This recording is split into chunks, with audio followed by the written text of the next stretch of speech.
June is Audiobook Month. Join Viviana, the Enchantress of Books, and the Audiobook Lovin Series as she celebrates the authors and narrators who bring your favorite stories to life.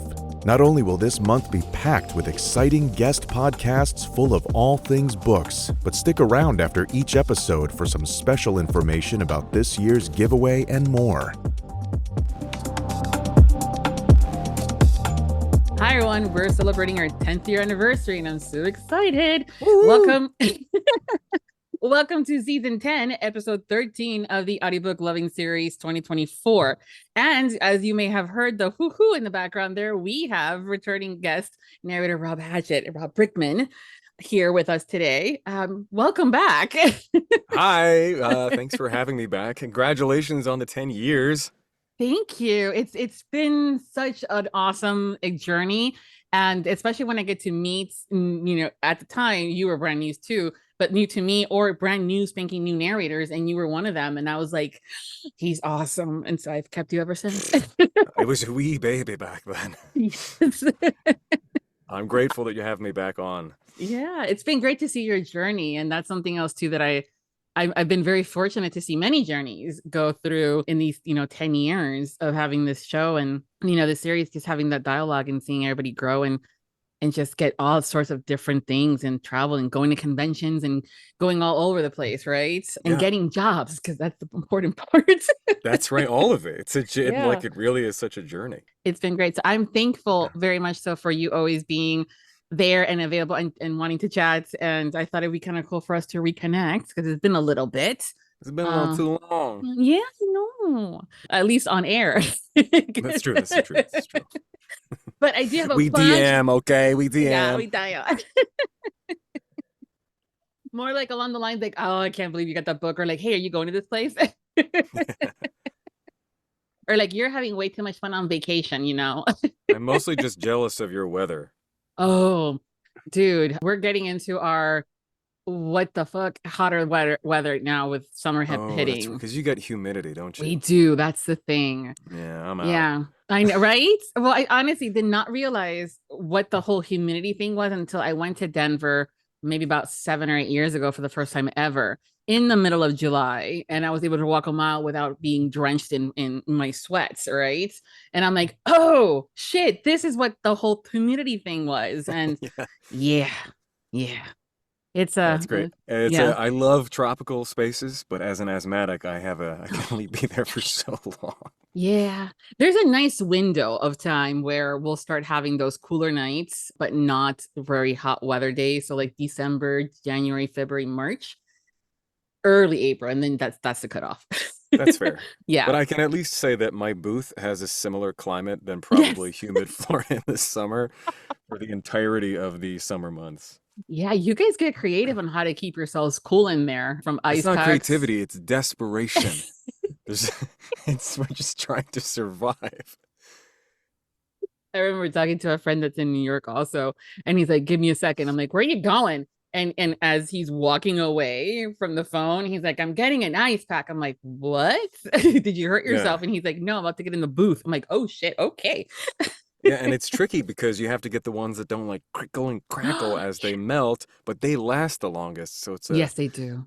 These are the days of our lives. I know, right? I want one of these days, someone will invent a booth that y'all can build regardless of the space, right? Because that's the other thing too that has to be, you guys have to be able to build it yourselves or hire someone to do it that has AC of some form of coolant, in there. One day it will happen, I'm sure.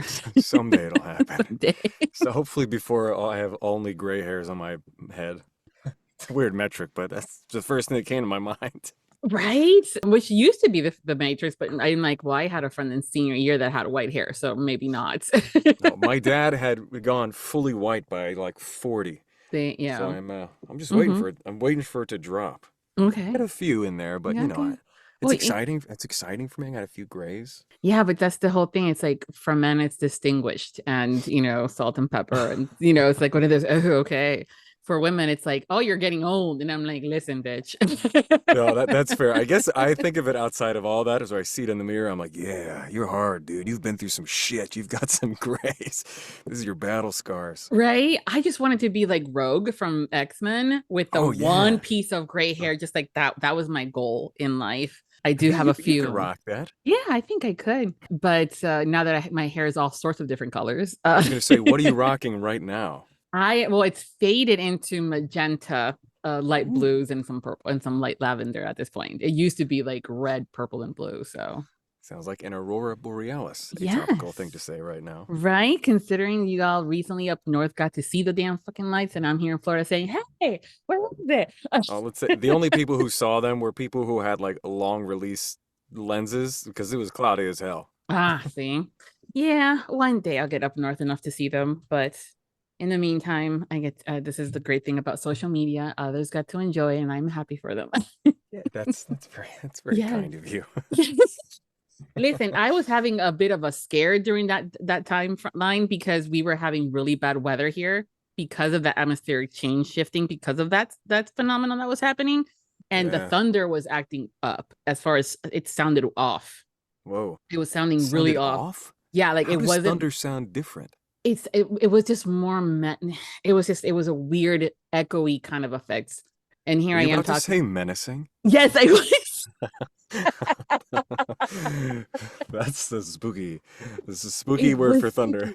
well, right? It's like, well, Viv, technically it is a menace considering it, kills you, or breaks things. But it was just weird. It was really weird how it was sounding. I'm like, yeah, I don't like that.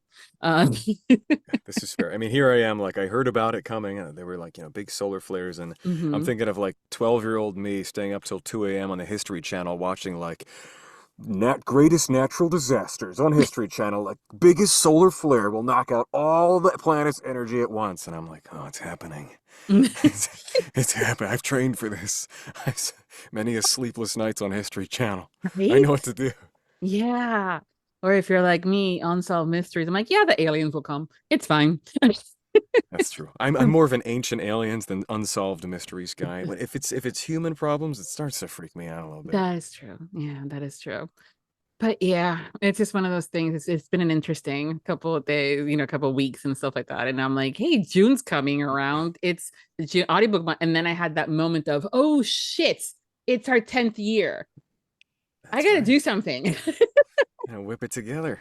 Yeah. So I'm like, I'm just gonna invite a bunch of the people that I love chatting with and bring them back, ask them a bunch of questions that are a lot more in depth, and hopefully they still love me afterwards. I'm excited and scared. That was not my evil laugh. I swear it was not my evil laugh. But we're going to start. If someone had to summon you via cauldron, what 3 ingredients or things would they have to have in order to bring you forth? Oh God. Okay. All right. So, okay. I guess for like size, because you wouldn't have to like break down a whole fishing rod. You could probably get me there with some sort of like some soft plastic Texas rig, a little fishing lure, maybe a spinner bait. Just toss one of those in there. That should be enough to get it started. And then, oh my gosh. This one's tough to get. And the trick is you have to do it without violence. You have to get my mom's chicken parmesan. You have to get just a piece of my mom's homemade chicken parm. That's like the rarest item probably on the list. She will give it out freely for sure, though. She's very good at making it. And then the final bit, the SPF 15 Banana Boat Bray Sunning Lotion. That will be the 3. That's it. Specifically that. And there's making a newer version with this new label. It's got to be the old label. It smells delicious. It just smells like summer. And so if you have all 3 of those, I will potentially arrive. Okay. Those are oddly specific, but I'm like, I could probably get that. If you are going to summon me from what I am doing, you need some specific shit. I'm not going to show up for a Dunkin' Donuts breakfast sandwich. I might, but That is true. That is true. If we're going to, remove you from doing whatever it is that you were doing, yes, it needs to be of importance. And yeah, absolutely. That is good. Oh God, was that good enough? Was No, that good that's enough more answer? than enough.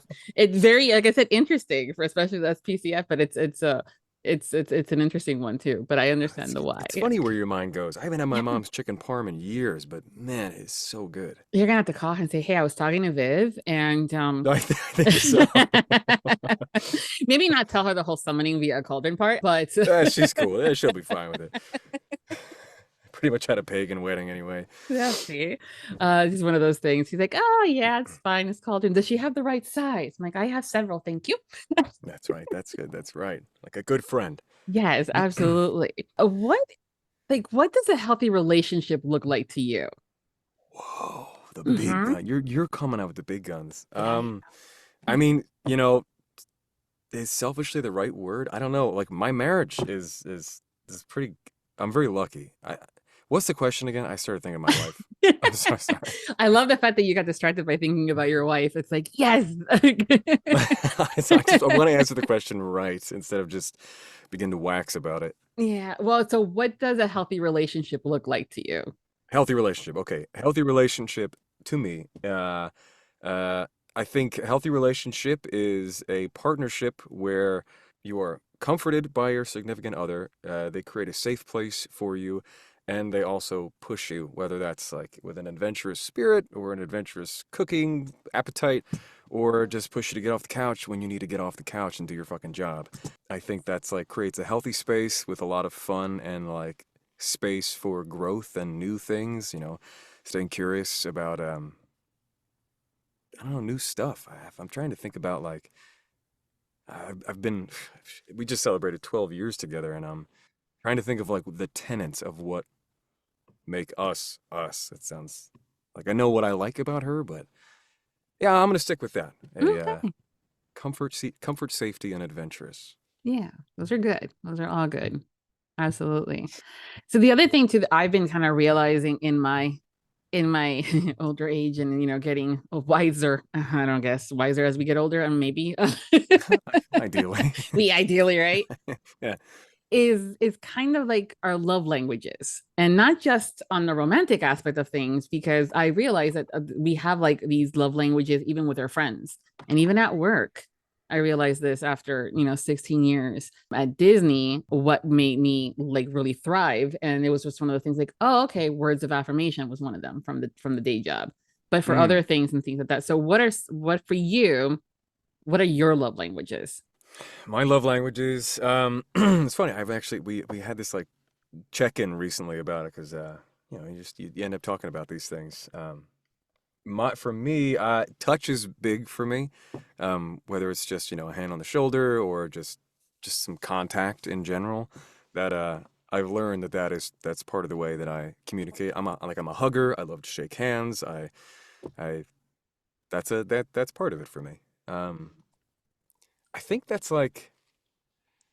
I mean, is honesty like a love language? Just like expecting honest connection. I'm thinking of like from a friend standpoint, like I've got a very quick radar for like disingenuous people. It's like, and you meet people and it's like, oh, we're having this conversation and it feels like you're like trying to get something out of me. Oh, And like you're changing your personality to like achieve this thing or you think I want this. And to me, it's such a disingenuous way to be. And I know that there's anxieties and social anxieties wrapped into it. So without blaming anything to those people, I do think that I find feeling love and gratitude towards people when I can see that they're just being their like super honest, genuine self with me. mhm. Yeah, authenticity is important. Okay. I think authenticity might be the Yeah. word that encapsulates it all. Yeah. Well, I think it's like you said, there's sometimes it's a little hard to do it, or we're concerned with what that looks like, or depending on who we're talking to. But I think it's also an important dialogue to have with sometimes with people, especially when you first meet. I'm like, listen, I don't care if I want to watch Bridgerton and you don't want to watch Bridgerton, and I'm like, come over, like tell me, you can still come over. We'll find something else to watch, you know? So you like it when someone like speaks up about like, oh, that's not for me. Yeah. Again, it's one of those things like having a dialogue and being honest, but also sometimes like, okay, but why do you want to watch Bridgerton with me? And I'm like, well, because blah, blah, blah. Right. And they're like, oh, okay. So maybe can we just do at least one episode? I'm like, sure, one episode it is, and then honor that boundary, and then figure out what else, and then go from there. For an example, so quality Yeah. time, I think that kind of falls into that too. Oh, does that count? Yeah, quality time. Yeah. Yeah, with Throw love that on my language. list as Yeah, well. I love me some quality time. yeah, stuff like that. I Cool. love road trips. I love long drives, and we are a good driving couple. I know that's sometimes not always the case. She really becomes my Siri, and if she's not talking out loud, Siri will say the directions, and God, in one ear, right out the other ear. If she doesn't say it, I just won't turn. I'll just keep driving. We know this. She knows this now. She knows this now. Does she have to do any kind of special voice for you to listen? Like pretend like she's a serious, or she's like, Rob, turn for fuck's sake. No, but occasionally I'll be like, Siri, turn off.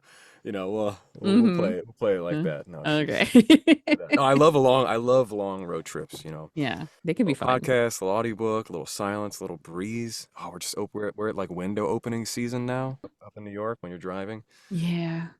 Perks of being up north. It's a lot cooler. Yeah, this is true. This is true. But yeah, and also you guys have nice long roads where there's just nature.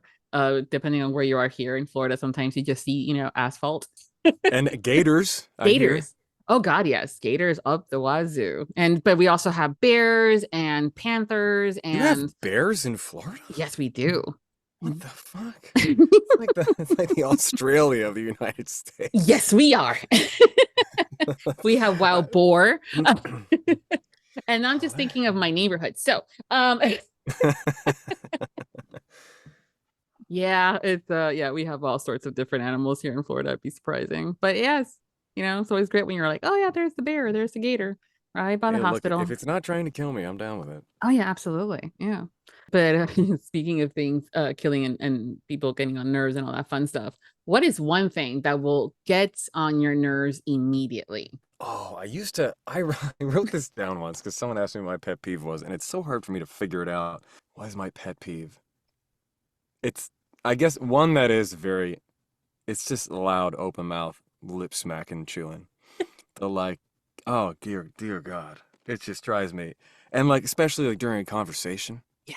I don't need you to put your fork down and close your hands and treat this like it's church. I just need you to not smack your wet, smacking lips at me while we're having a conversation. Yeah, I guess that's I'm feeling fired up right now already just thinking about it. Sorry. Yeah, not personal, just a pet peeve, Yeah. That's the great thing about a pet peeve. It's it has nothing to do with my love for this person. Yeah, well, I have a similar one too, so I get it. Yeah. So I'm finding a lot of mine are sound oriented. Yeah. I thankfully live in a nice building, and I guess this is not really a pet peeve because it's nobody's fault, but loud subwoofer music when I'm trying to record will drive me to insanity. It's just that low end, you just can't get out of the damn booth, and it's like, oh my God, just have to wait it out, and then I'll get back in when it stops for a second, but it's just like the change of songs. Well, chapter 5.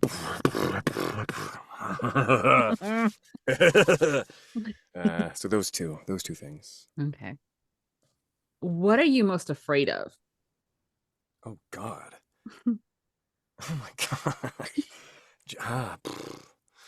What am I most afraid of?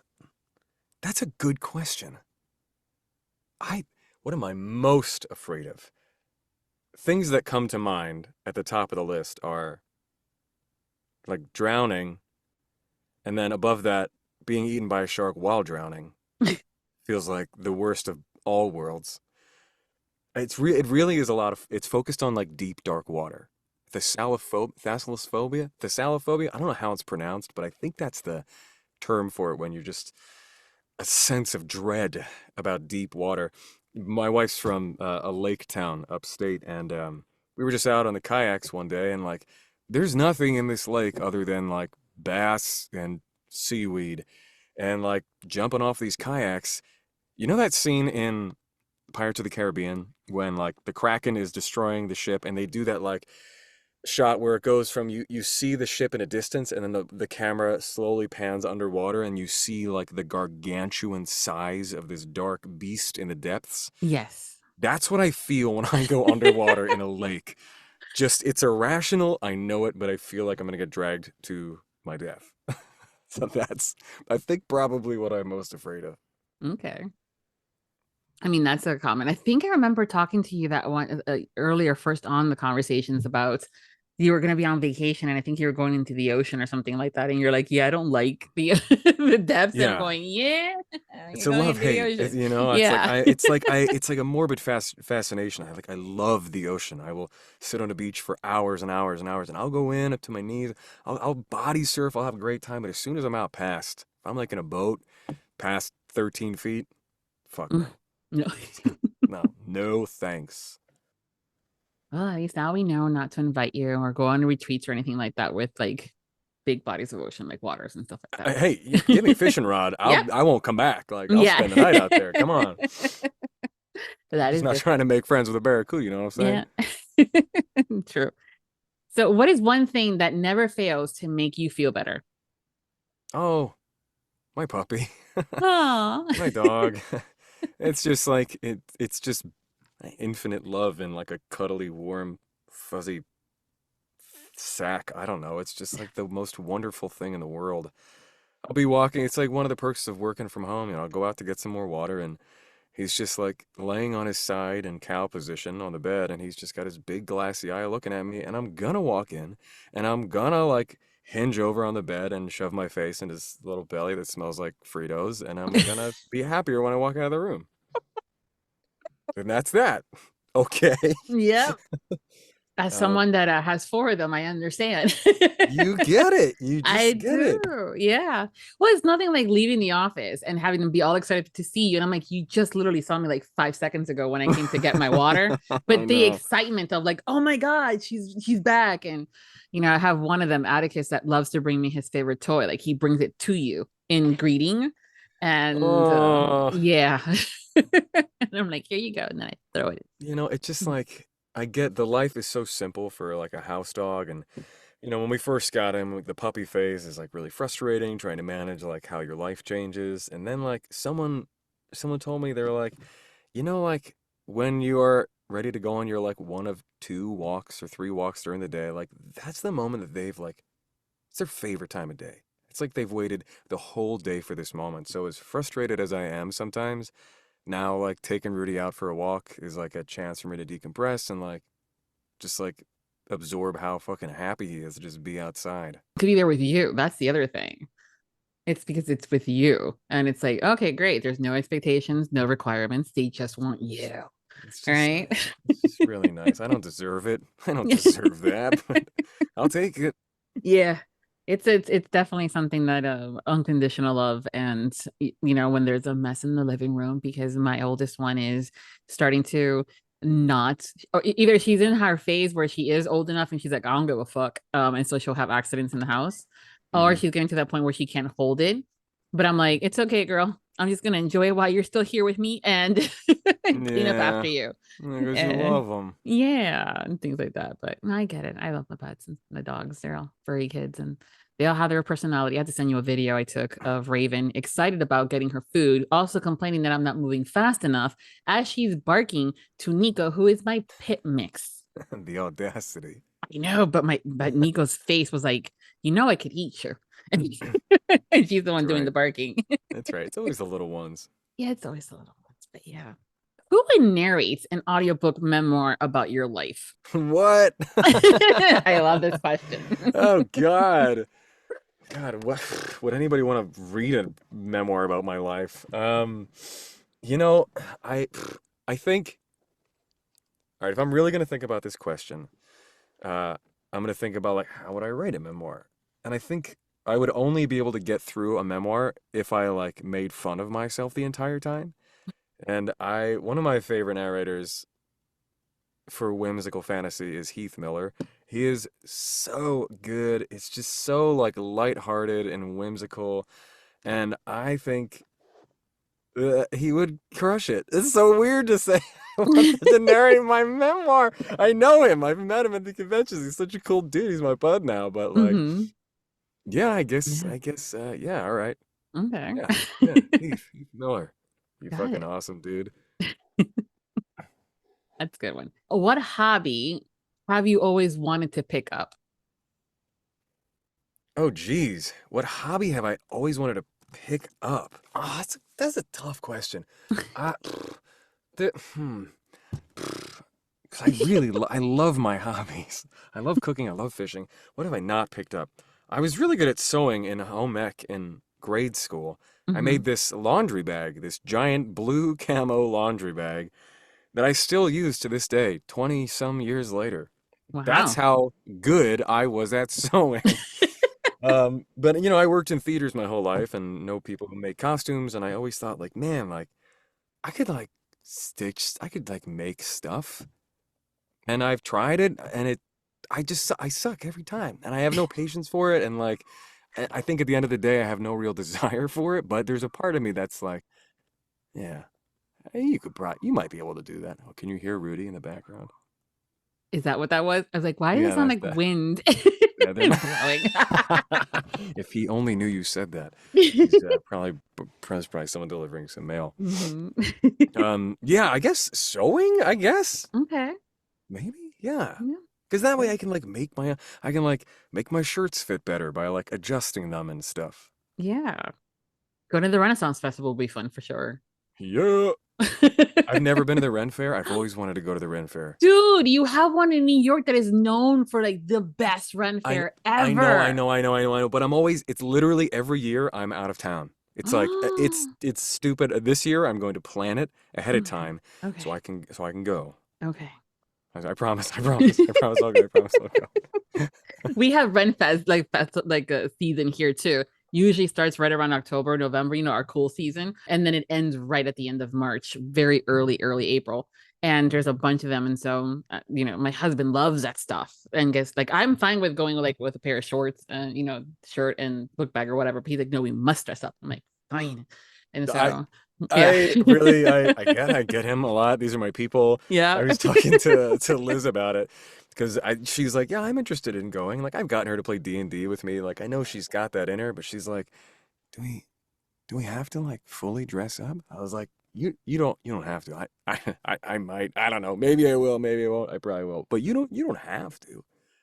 But it's like encouraged, right? Yes, it's encouraged. Yes, and some festivals will have themed weekends. Whether it's Valentine's or they'll have like so Irish, Scottish, or they'll do a pirate theme or things like that. And so that helps a little bit with that. But I mean, there's so many people that go completely just normal, garb, and others go to the nines and they're like complete cosplaying. Like I've seen dragons and people like also. I mean, like it's been done. I'm like, okay. That seems fun. I'm down. I'm here for that. I'm here Yeah. for that. Even if it's just a flowy shirt and some cool leather pants that Oh none of yeah. which I own, but would love to. Exactly. Just grab a kilt. I have a kilt. See? You're done. Just Oh some my God, I boots. can Do you wear have my boots? kilt. You're Do you have right. boots?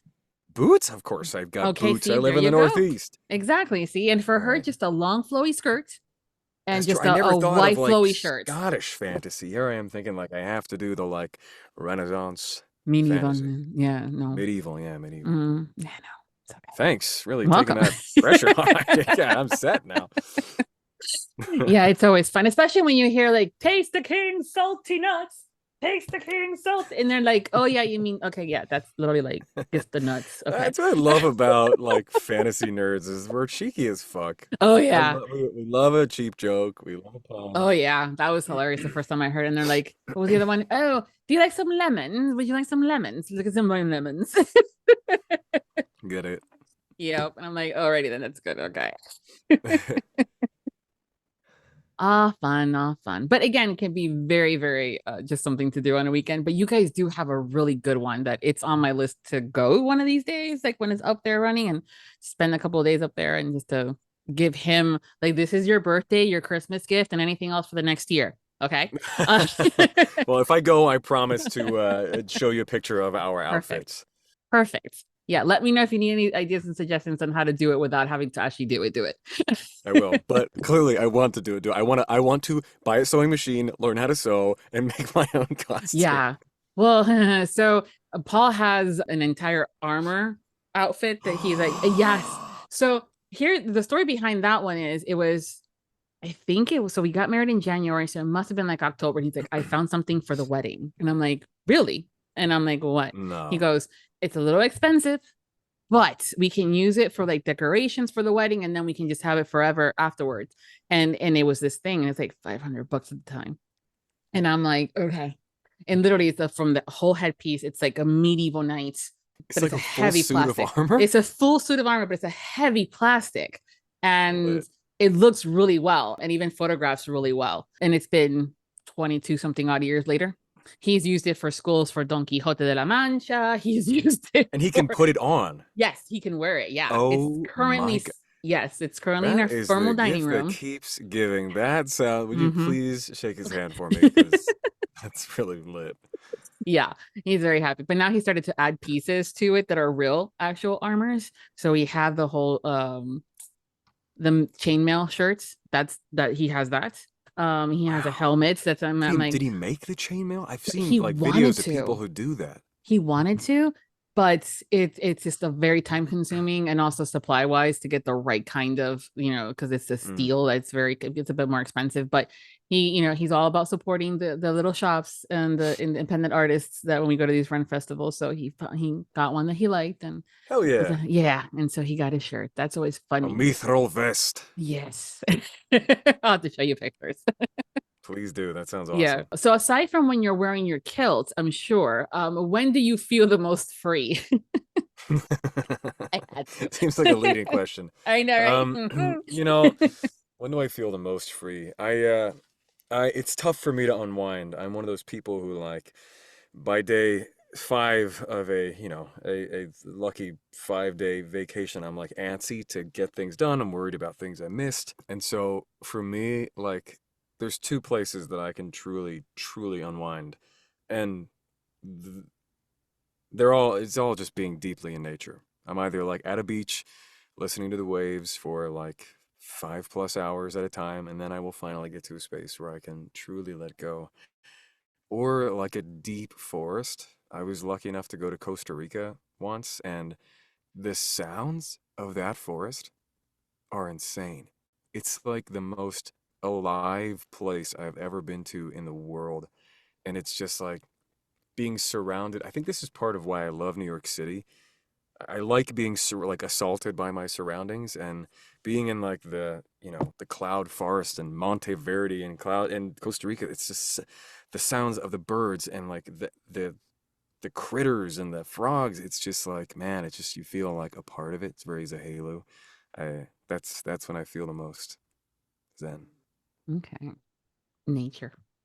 Yeah, yeah, As long as it's not a bear coming at you or something like that, right? Or a gator in your case. yeah. Fuck that. No, thank you. No, thank you. No, thank you. Yeah. So here's an interesting one that I find fascinating. So here's a question. What is something you think people might automatically assume when they first meet you? That's tough. That's a tough one. It's hard to get perspective of yourself from the outside. Huh, something that Oh, that I can eat whatever I want. Um, like bodies are bodies. Bodies are wild. Everyone's got their own journey with their bodies, including myself. I've got a lean figure, and it is so hard. I'm lactose intolerant. I've broken my back. I've had back surgery. I've got asthma. My body's got so many things that are wrong with it. Um, but I can eat, I can sit down and eat like, $25 worth of Taco Bell and feel okay. But if I have one bit of dairy, I'm out for the fucking count.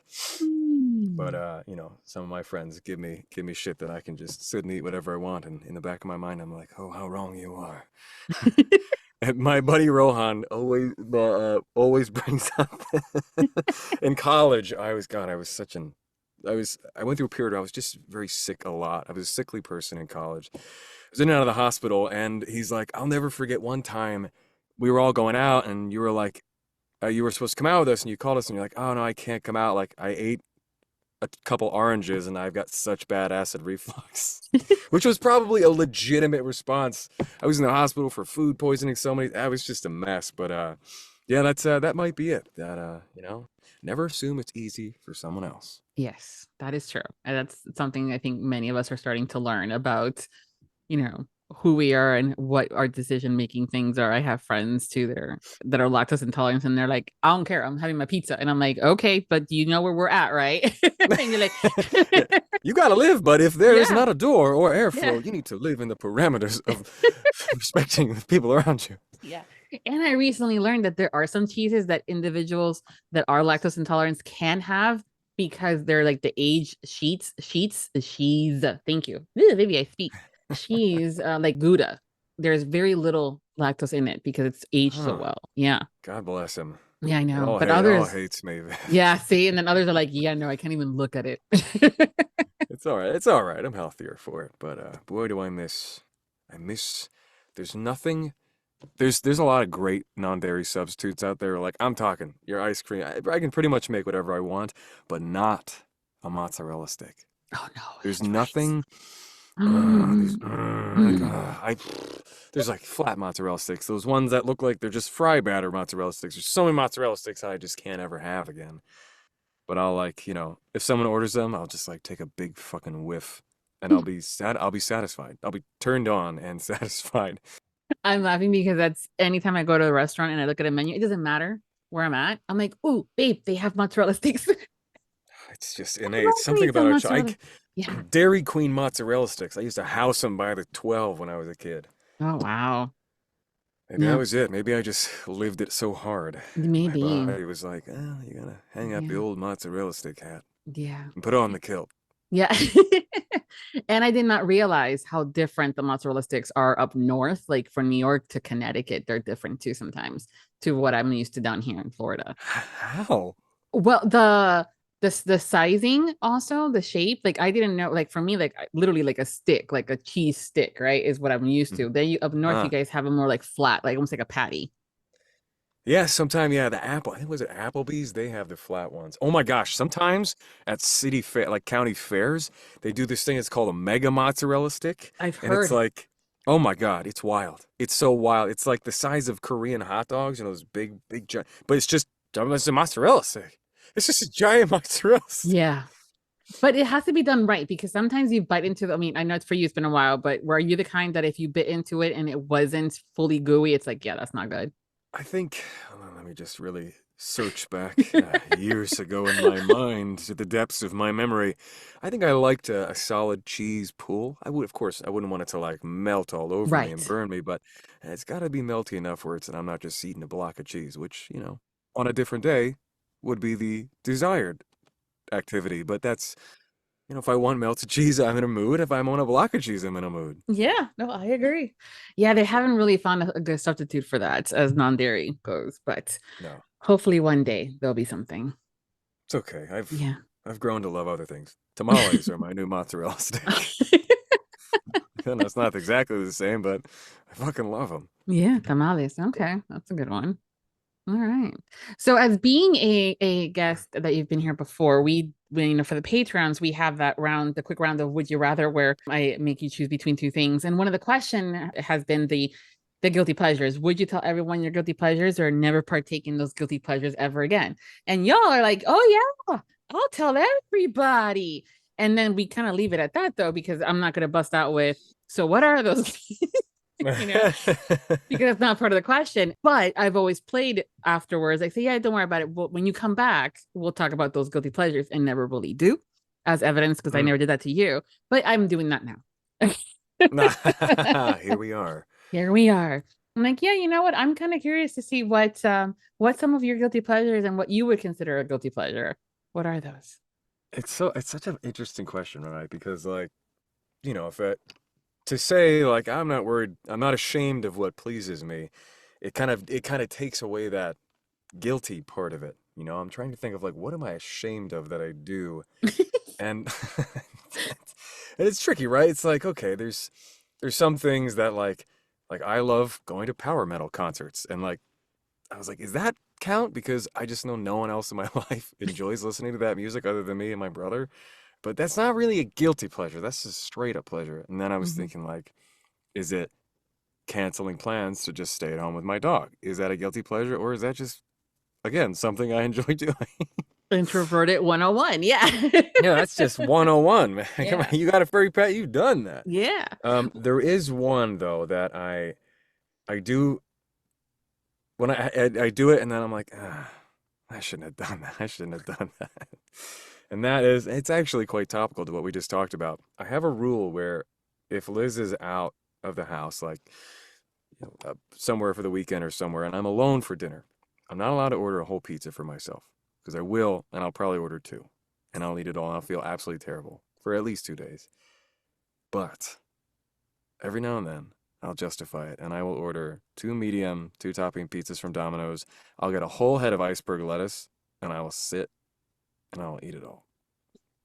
Like a little fucking bear, like a little honey bear, just knowing and like a whole pack of dairy pills. I'm not trying to, not trying to off myself, but boy, I will just. And the thing is, if I don't finish it, I'm like, okay, I have to get this out of my house, so I eat it. I finish it for breakfast. It's like, okay, this pizza's in here, so I've just eaten. Typically, I'll eat pizza for like a 20-hour stint, and you know what?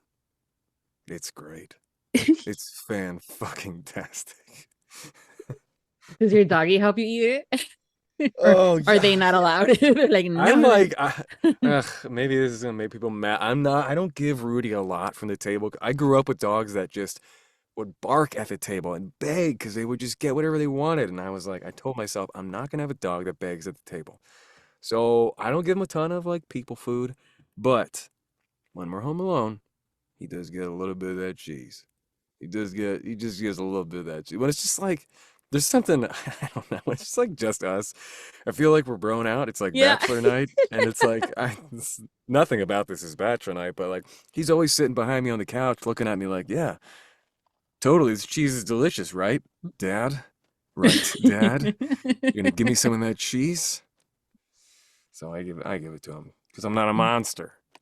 Yeah, no, my husband's the same way. He hates the whole getting stared at while he's eating. So we also don't give them food off the table. But that's also where I grab the cheese and go into a different side of the house and I make them earn it to some extent. Yeah, where like sits, yeah. I give them one or two, and then they get the treats. There you go. It still gives you that little like buzz of like, well, I'm giving my dog people food. Yeah. It's a responsible way. Yes, the funniest thing is when I'm making a salad and they're like, lettuce, we want lettuce. I'm like, you all really want lettuce? And they're like, and I'm like, so I just kind of throw it at them because my husband's not here. And I'm like, will they eat the lettuce? Yes, they will. They like the more crunchier part of it, but they do eat the lettuce. I wish Rudy would. I would feel for some reason less guilty about giving him like vegetables, which maybe is my own personal bias situation going on here. But he'll spit out a carrot. He'll spit out fruit. He'll just like chicken, cheese, or bust. You know what I'm saying? Well, they're like us. They have their preferences, so it's definitely that's very true. But I am also very glad that you are very thoughtful on with your wife and not doing it while she's home. No, I'm trying to stay married. Yeah. I got a good thing going. I'm not trying to ruin that. Okay. That is true. No, it's appreciated. See, well, that's and also that's the other part of this dialogue sometimes that we're like, well, do we really have guilty pleasures? And that was also part of the conversation on like what are, if we're doing it and we're having fun, is it really a guilty thing? But I'm like, yeah, it's just a fun question to kind of, it's fun, kind of like, okay, what else are you doing? Yeah, see, I'm never going to look at another Domino's pizza ever again when that comes up. So I'm like, Rob. But hey, listen, that's good, Brett. You're welcome, Domino's. I'm a Pizza Hut girl by nature. So I see. Yeah. We don't have as many of them in New York where it's really like, Domino's is like the fast pizza. There's a couple Papa John's out there, but yeah, I don't fuck with Papa John's. No, me neither. No. No, not the same. I rather have a moms and pops, but there's sometimes where, kids' memory comes in. I'm like, oh man, a pan pizza from Pizza Hut. It's a memory thing because there is way better pizza literally down the block for me than Domino's, and I'll get that before. But like if I'm doing my like I'm alone doing guilty pleasure night, it's fucking garlic bread crust Domino's that I'm gonna get. It's not delicious truffa with the vegan cheese and pesto. It's like right. No, I don't want your wood oven. I don't want your sourdough. I want fucking down the street Domino's and a head of iceberg lettuce. Anyways, sorry, we're spending too much time on this. Sorry. God. No, but I love how the accent just came out too. I'm like, okay, there it is. An accent just came out? Yeah. Yeah, you're like, I don't want. Oh God. It's my tri-state area coming out. Yeah, it's good. It's good. But yeah, so that's always where the fun is that when you guys come back, now I've actually had that moment of, you know, asking you what those guilty pleasures are. So it's always a good thing. There Yeah. you go. Yes, for sure. Now, the other thing I did add, and I'm trying to remember if you got that part of homework because I've been updating the emails that are sent out. So I apologize if you didn't. But some of you guys like to go rogue on me and flip the script and start asking me questions as if this is your show. Oh, And dang, I'm like, no one, I should have been doing that. right? So now I have a little bit of time. Like, if you guys have any questions for me, now's the time to ask. And if we don't, we're just going to move on because that's fine by me. We are definitely talking about food, Miss Chef. Please tell me what's your go-to, I can do this meal with my eyes closed. And then that like what is the go-to meal that you cook like with your eyes closed? And then like what is your like this is I think about this with this city, but you think about it anywhere. Like what's the restaurant meal that you've had that you would go back to? Like is there like an item or a restaurant that is like that is what I need if I was held hostage in another country for 20 years and came back, like we'd have to go there first, and that is what I would want. That is a truly dark fucking analogy I put out there, which I really hate that is what happened, but you understand the gist of what I mean. I get it. I get it. Oh, okay. Eyes closed. Oh, okay. So pesto, like a pesto pasta with like some mushrooms is something that I can make from scratch with my eyes closed. And then I also have like a herb salt that I make with like basil and garlic and a little bit of parsley in there, but to put that on potatoes and then, or like a chicken that you cover with it and then you stick it in the oven to get, cooked. And that creates a like nice, a whole roaster. Yeah, that creates a nice crusty film on the chicken, but it also seasons it. And it's just you do a nice batch of that herb salts and it takes you on for a while, but you can do it for turkeys and things like that. So we use that a lot for like Thanksgiving. And are you like a dry salted up, or are you like olive oil and salt up as well? What school are you in? Ooh, olive oil and salted up. Yeah, You got to have something to have it stick. yeah, a How binder, else? if you will. Yeah, you have got to be a glue of some sort, right? Yeah, I'm here with you. Yeah. And so yeah, like I sometimes get in the jonesing for like some of that pesto with either gnocchi or penne pasta, and just making it from scratch and just having it fresh is great. But also like again, it's more of the Italian stuff of foods that I love and things like that. But if I was having that like last meal or that apocalyptic stuff like that, there is a restaurant in Miami that is Chilean.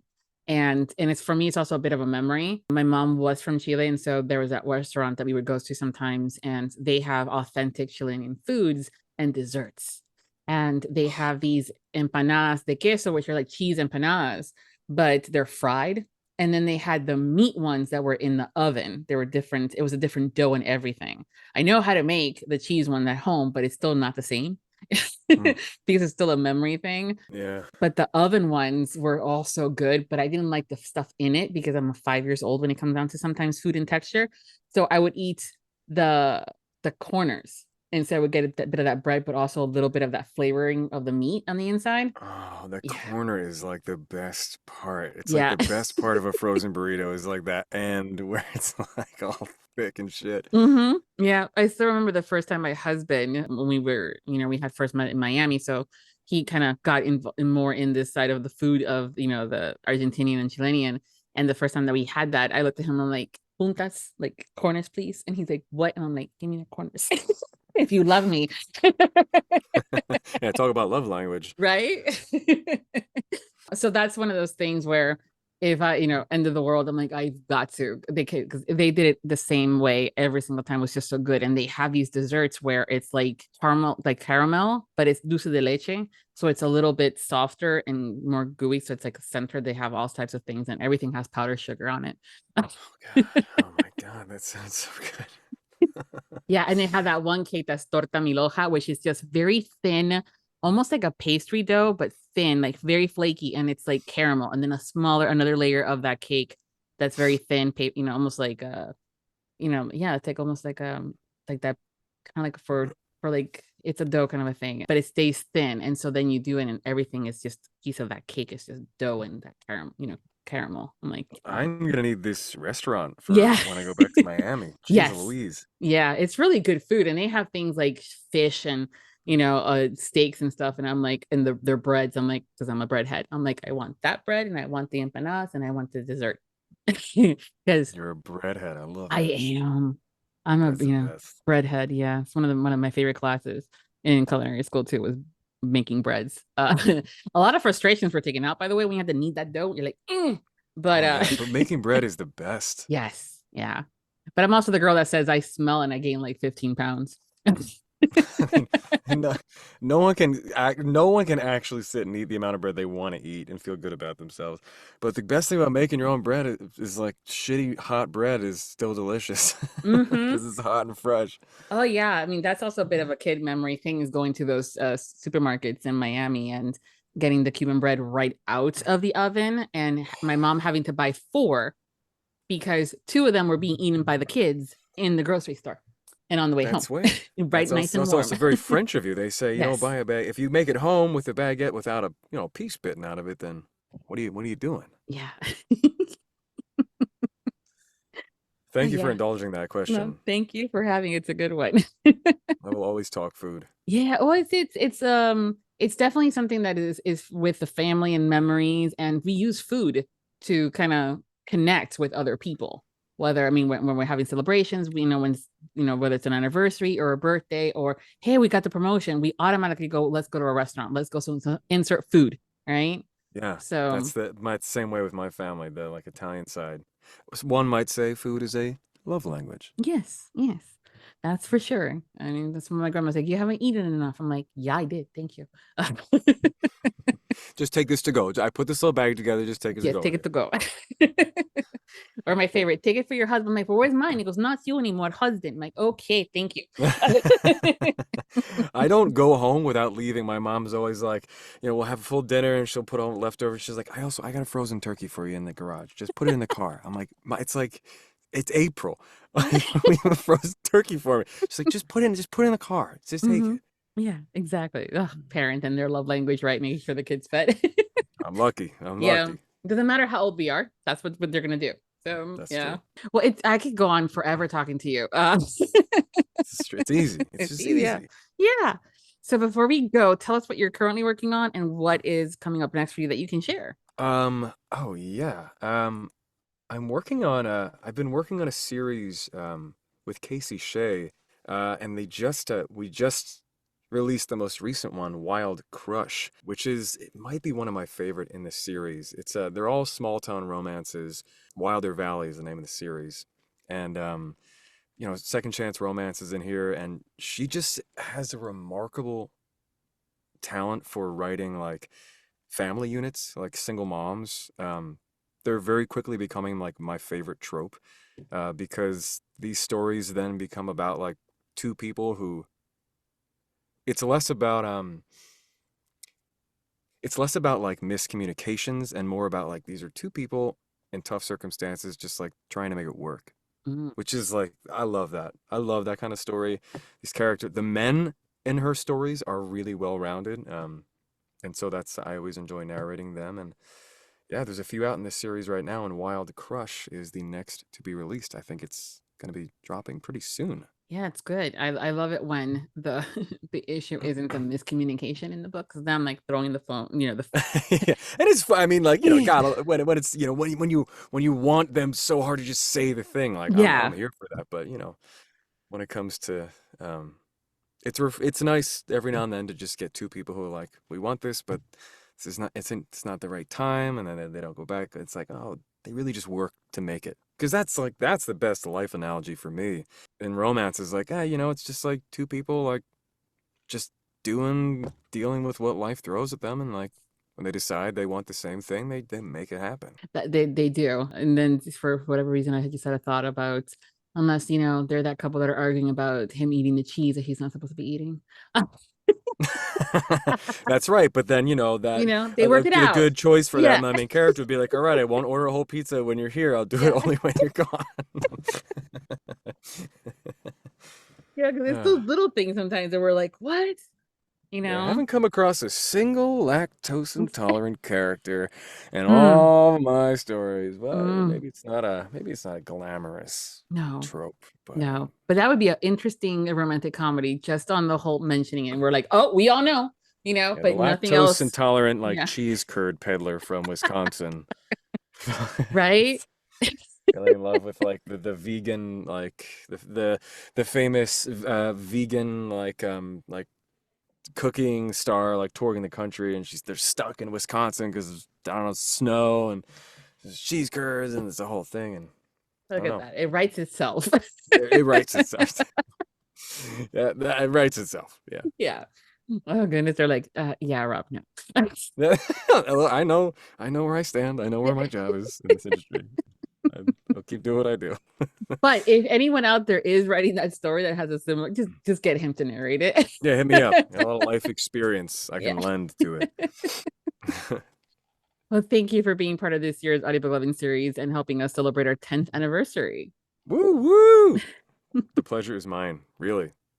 Thank you again. It's always so much fun talking to you and catching up. It's been great. Hell yeah. Cheers to another 10. Yes, definitely. They're definitely gonna have to party at that point, celebrating our 20th. And they'll be like, yay, party. Probably Yeah, at we'll all Rob's be house. millionaires by then. Yeah. Well, I mean, hey, Obviously. that's Come a on, good that's a good place to 10-year manifest, plan. right? Come Yeah. on. Yeah, let's go. Gotta do this. Rob said it. Come on. Like, everybody come to my island. Yeah. We'll have someone drive the helicopter, fly it, not a problem. Exactly. Yeah. We know a guy. Everyone, We know. thanks for hanging out with us today, and we hope you've enjoyed this chat as well as the series. Make sure to follow Rob on his social media. If you have not done so that yet, no worries. I will have all the links where you can find them over at the landing page for the Audiobook Lovin 2024 series page at Viviana Enchantress of Books website. And until next time, happy listening. Bye. Visit today's episode post to listen to sound clips of some of the books we discussed and enter the month-long giveaway. If you enjoyed the Audiobook Lovin podcast series and you want more, join the Audiobook Lovin podcast Patreon for early access to podcasts, exclusive content like the Would You Rather game and dinner party guests, and additional incentives such as bloopers, graphics, and much more. Support the podcast by becoming a Patreon at www.patreon.com/audiobookluvin. Thank you for joining Viviana and her guests for this podcast, and we hope you tune in again as we continue to celebrate Audiobook Month. The Audiobook Lovin Series is hosted by Viviana, the Enchantress of Books. Please make sure to visit the main page linked within the post to learn more about the entire Audiobook Lovin series and the enchanting author and narrator guests who have joined us over the years. If you've enjoyed today's episode, please consider leaving a review wherever you listened, and please follow us on social media platforms and subscribe to the Viviana the Enchantress of Books newsletter. Until next time, happy listening. Audiobook Lovin hopes you have enjoyed this program.